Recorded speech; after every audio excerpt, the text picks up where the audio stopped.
Accepted explanation is usually that under the Romans there was a continuous rebellious movements among the Jews, mainly in Eretz Israel, but not only.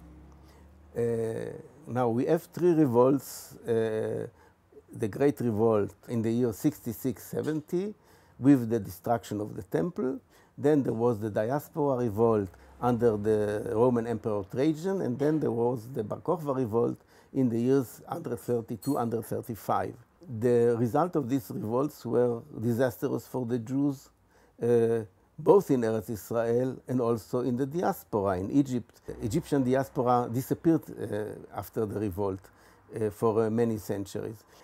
So the sages took a more passive position against the Roman rule.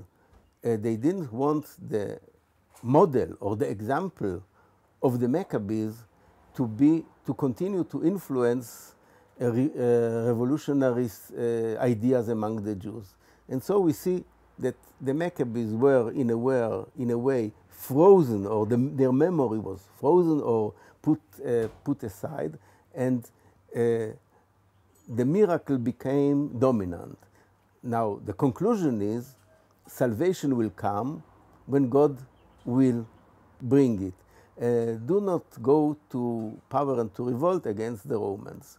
It revived again mainly with the Zionistic movement or with the Enlightenment in general, when intellectual Jewish scholars became aware of reading Josephus, which repeats the Maccabee stories. Josephus was also out of Jewish memory for a long time.